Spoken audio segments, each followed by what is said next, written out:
مولانا ابوالعالیٰ مودودی کے امتیازات و خصوصیات کیا ہیں؟ مولانا رحمۃ اللہ کے بر صغیر کے روایتی علماء کے درمیان معطوف ٹھہرنے کی بنیادی وجہ کیا ہے؟ مولانا مودودی کا سب سے بڑا امتیاز یہ ہے کہ انہوں نے یورپین تہذیب کا بڑی گہرائی کے ساتھ اور تفصیل کے ساتھ مطالعہ کیا، اور جو نئے نظریات پیدا ہوئے پوری دنیا میں اور جن کا اثر عالم اسلام پر پڑا، یعنی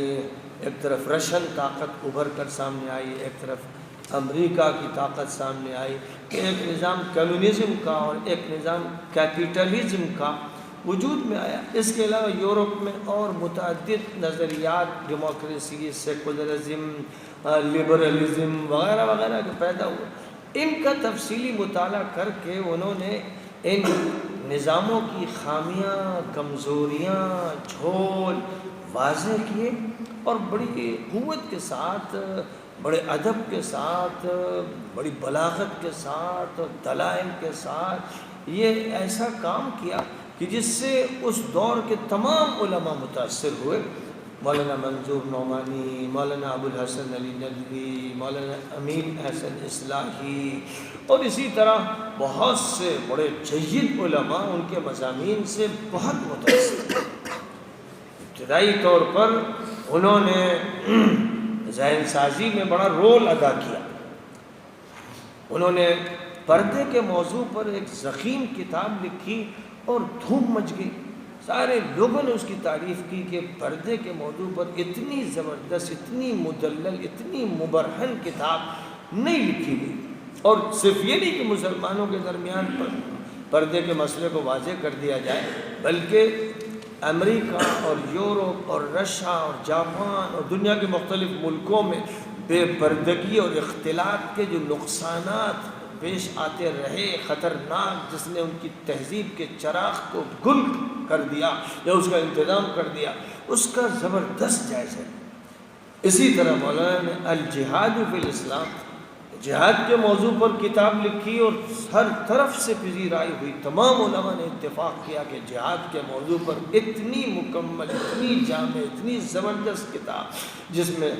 سوالات کے جوابات دیے گئے، اشکالات کو دور کیا گیا، اور طرح طرح کے اعتراضات جو غیر مسلموں کی طرف سے کیے جاتے ہیں ان کو جوابات دیے گئے، جو بہت ہی مدلل۔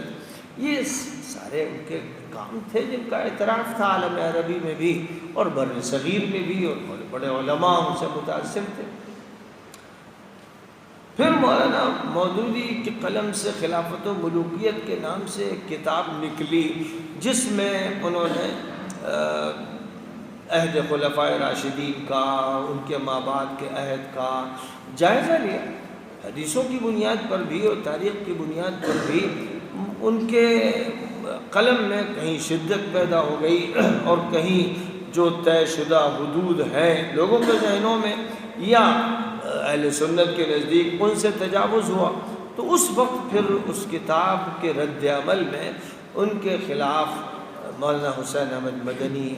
مولانا زکریا صاحب کاندھلوی نے سخت موقف اختیار کیا۔ مولانا اشرف علی تھانوی کا موقف معتدل تھا، درمیانی تھا، انہوں نے سخت تنقید نہیں کی۔ مولانا شاہ عبد القادر رائے پوری کی طرف سے بھی تنقید کوئی ایسی نہیں ہوئی، اور بھی بہت سے علماء نے اس موضوع کو نہیں چھیڑا، لیکن سہارنپور میں، دارالعلوم میں اور دارالعلوم دیوبند میں ان بڑی دو شخصیتوں کی وجہ سے اس موضوع پر سخت رد عمل ظاہر کیا گیا۔ وہاں سے پھر علماء میں اور ان میں دوری پیدا ہونے لگی۔ پھر جب وہ پاکستان منتقل ہو گئے اور پاکستان میں سیاست کا بخار چڑھا ہوا تھا، اور اس وقت مسٹر جناح کی بیٹی فاطمہ الیکشن میں کھڑی ہوئی، دوسری طرف ایوب خان الیکشن میں کھڑے تھے، تو مولانا مودودی نے یہ دیکھ کر کہ ایک طرف سیکولرزم کے نظریات ہیں اور ظالمانہ سیاست ہے، اور ایک طرف اگرچہ خاتون ہیں لیکن ان کے ارادے اچھے ہیں، مقاصد اچھے ہیں، مولانا نے ان کی تائید کی۔ اس پر بھی علماء چراغ پا ہو گئے کہ حضور نے تو فرمایا ہے کہ لن یفلح قوم ولوا امرهم امرأة کسی عورت کو سربراہ بنانا درست نہیں ہے، اس میں کامیابی نہیں ہے، تو مولانا یہ کیسے کر رہے ہیں؟ سمجھ رہے ہیں آپ؟ اس پر اختلافات ہوئے اور سیاسی بھی ہوئے، نظریاتی بھی ہوئے، حالانکہ وہی لوگ جو اختلاف ان سے کر رہے تھے وہ بے نظیر بھٹو کے بغل میں بیٹھتے تھے پھر، اور ادھر حسینہ واجد کو وہ اپنے جلسوں میں بلاتے ہیں، تبلیغی اجتماع میں بھی جاتی ہے، وہاں بھی بیٹھتی ہے۔ تو یہ ہے مولویوں کا دوہرا رول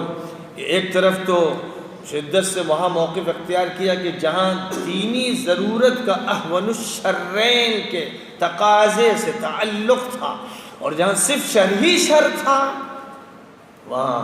پاکستان میں بے نظیر کا ساتھ دینے والے بڑے بڑے جبہ و دستار کے مولوی رہے، اور یہی پاکستان میں خالدہ ضیاء، بنگلہ دیش میں خالدہ ضیاء ہو یا حسینہ واجد ہو، ان کے ساتھ رہے، اور ہندوستان میں اندرا گاندھی کے ساتھ سارے علماء، جمعیت العلماء کے سارے لوگ نہ صرف یہ کہ ساتھ رہے بلکہ جب انہیں جیل میں ڈالا گیا تو پوری تحریک چلائی گئی کہ علماء اور طلباء ان کے لیے جیلوں میں جائیں۔ یہ دنیا کا کھیل ہے، یہ ہے اتار چڑھاؤ۔ تلک الایام نداولها بین الناس، جن کے والد صاحب سخت ناراض ہوئے تھے ان مسائل پر، انہی کے فرزند ارجمند اندرا گاندھی کے لیے جیل چلو تحریک چلائے۔ یہ دنیا کا کھیل، سمجھے؟ اور اب صورتحال یہ ہے کہ مولانا مودودی کی جماعت اسلامی کے حضرات دیوبند کے اجتماعات میں رہتے ہیں، پروگراموں میں رہتے ہیں، سب جگہ شریک ہیں، اگرچہ ایک شعبہ ہے مودودیت کے خلاف لیکن ان سے پورے تعلقات ہیں، ان کو بلایا جاتا ہے، ان کے ساتھ شریک ہوا جاتا ہے، تمام سیمینار میں، تمام کانفرنسوں میں، تمام پروگراموں میں یہ تعامل ہے۔ پاکستان میں بھی یہ ہے کہ وہاں جماعت اسلامی کے جو امیر ہیں اور ذمہ دار، ان کے ساتھ تمام علماء کی مشترک جد و جہد ہے، سب شریک ہوتے ہیں، ساری چیزیں لوگوں نے بھلا دی، اب ان کو پس پش ڈال دیا گیا ہے۔ سمجھ بھائی؟